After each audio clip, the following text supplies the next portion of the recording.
Good afternoon, New Britain, Connecticut. It is great to have you. First one after the lunch, so we're glad to see you. And we're anxious to hear your story also. So are you ready? Yes, we are. You may proceed. Thank you. Hi, my name is Christian Rosado. And I'm Jarrell Hargraves. We are members of the New Britain City Council. And my name is Tim Stewart. I'm the former mayor of New Britain and currently the president of the Chamber of Commerce. On behalf of the city of New Britain and my daughter, who's the current mayor, who's back here on that post, we want to thank you for recognizing our community's hard work by naming us as a finalist for the All-America City Award. We're thrilled to be here in Denver to introduce our great city to you. Established in 1754, New Britain is located in the heart of Connecticut, halfway between Boston and New York City. A spirit of innovation shaped New Britain and helped us become a manufacturing leader in the 20th century. If it wasn't made here, the chances are it was built with tools that work. And if the tools didn't exist to do the job we needed to do, we invented new and better tools. This hard work gained us a reputation as the hardware capital of the world. Even today, Stanley Black & Decker still calls New Britain home, as it has since 1843. It's that same roll-up-your-sleeve spirit that's helping us face new challenges in the 21st century. Where other communities see problems, from school absenteeism to an achievement gap, we see opportunities for how and where our next innovations should take shape. New Britain is home to many different immigrant communities. Our Polish community is thriving, the Puerto Rican community is vibrant, and the Yemen population is growing. 36 languages are spoken in our schools, and we are proud of the culturally rich environment that our children grow up with.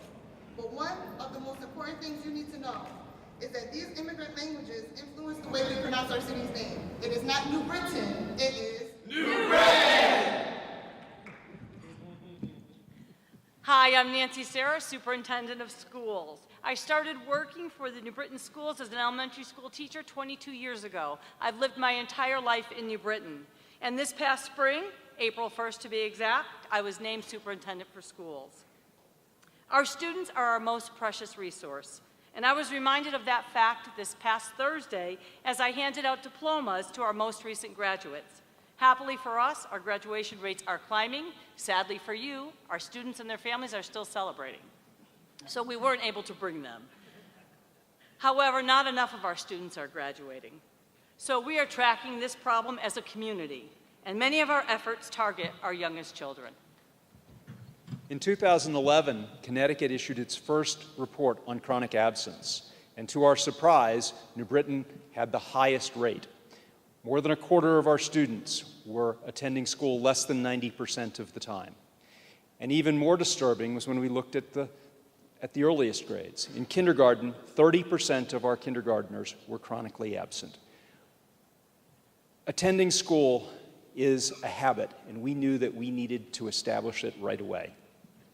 The Community Foundation also recognized that New Britain needed help. So we developed a partnership with Hetty Chang and Attendance Works to make that change happen. And it was not just the school district that tackled the problem. Our community did. The Kindergarten Counts pilot was rolled out in 2012 to 2013, and chronic absenteeism rates were reduced to 17%. By the following school year, chronic absenteeism rates in kindergarten were just 13%. Last fall, the New York Times highlighted our great work with kindergarten families. Every day I work with families in New Britain as my day job as the Family Intervention Liaison in our district's attendance department. Tackling absenteeism is a complex issue, and every family faces different challenges to get their children to school, from a need to warm clothing to uncontrollable asthma, and we tailor our approach to fit the needs of that individual family. And our hands-on approach works. I want to read a letter from one of our grade school attendance lunch groups. Dear Ms. Harris, I like coming to school this year. I made attendance goals every month. I earned extra gem. I like coming to school because we care about people here, care about me. Love, sharing us. We are making a difference. Looking at data is critical to developing strategies. Every week, teams of community and school administrators and leaders meet to review attendance reports and discuss strategies to help our students get to school. For instance, the winter 2014-15 was particularly tough. When I looked at our numbers, I realized that we had a real problem we needed to confront. Our chronic absenteeism numbers jumped 5%. When we looked carefully at that data, we realized that one of the school policies was getting in the way. We bus students who live more than a mile away from school. But when we looked at one of the kindergartens, one of the school's kindergartens, we found that 60% of the kindergartners who were walking to school were chronically absent.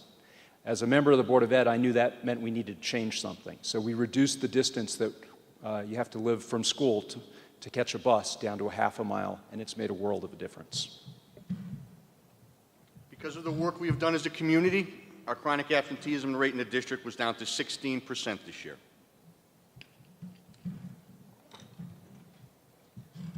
And to have bigger impact, we have extended our attendance work to preschool programs in the city, hiring family intervention specialists at our 3 largest preschools, which serve more than 90% of the children of New Britain. We know getting to school is an important part of meeting the academic challenges to graduate on time, but it isn't enough. With over half of our households in New Britain speaking a language other than English, our youngest students needed help to fight summer slide. We are seeing that gap widen for these students every summer.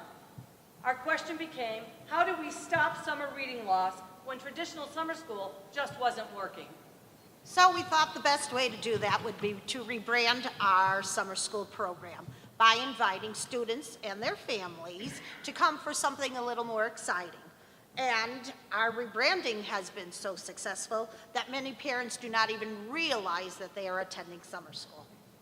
For 3 weeks every summer, 600 of our youngest struggling readers attend the Summer Enrichment Experience Program, or SEE. The children go to academic classes in the morning and then spend the afternoon with our community-based partners, participating in activities such as taekwondo, theater, or even rap poetry. The teachers and the afternoon staff are partners, and they participate in many of the same trainings. They also use the same approaches to reinforce each other.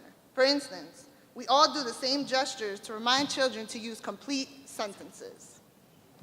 So, therefore, planning for SEE is year-round, and a steering committee of our school district employees, community partners, funders, and members of our local university are all part of the process. And our children really enjoy and love it. Our research partnership with Central Connecticut State University, we asked the children about their experiences, and we asked them why they liked it. One 8-year-old boy's response was because of the reading and the fun. Even better when we asked the kids, do you think your reading scores will go up when you get back to school in the fall? One 9-year-old said, yes, because every time I go home from summer school, I read for an hour a day. I've been reading that way every day this whole summer. Last summer, 60% of our students who attended SEE experienced no summer slide. And for students who have attended multiple years, 2 and 3 years, chronic absenteeism during the school year has dropped by 11%. We just wish we had more money, always, so that all of our kids in New Britain could be a part of this experience. I remember going to school in New Britain. My friends and I had many dreams. Who would have guessed that one day my childhood softball teammate would now be our mayor?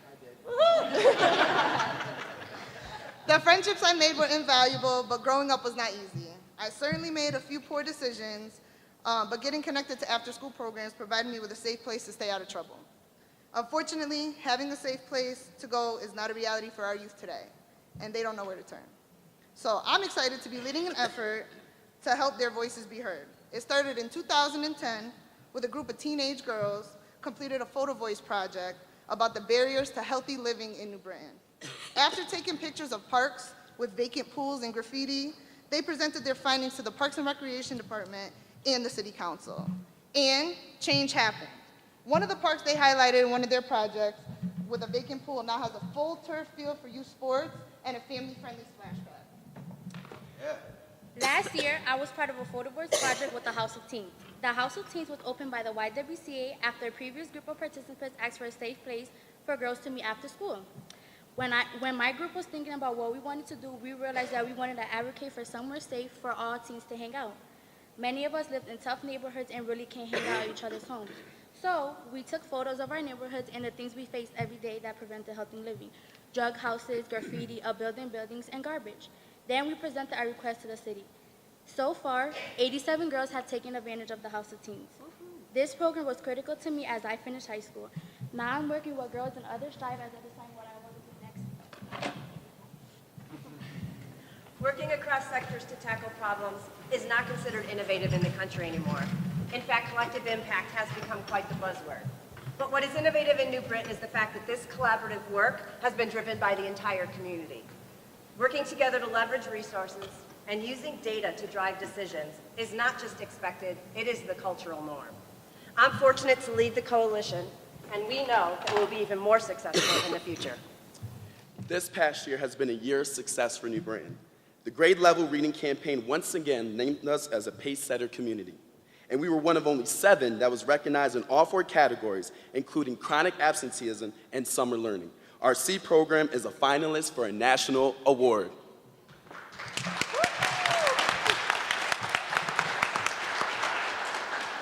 We have a new baseball team in town, the New Britain Bees, and with the remodeling of our downtown square, new businesses are moving into our city every month. Being named as an All-American city would solidify our place as more than just a hardware city, but as a city of innovation. These 3 programs that you saw today highlight our innovative spirit at work. We're still making new tools in New Britain designed to work here, for us, for the kinds of challenges our communities face. We're excited about what's happening, and we came to Denver to share what's working for us so that other communities, too, can see how they can turn their own unique challenges into opportunities. We are making a difference. So when people ask us, New Britain, we answer, none better.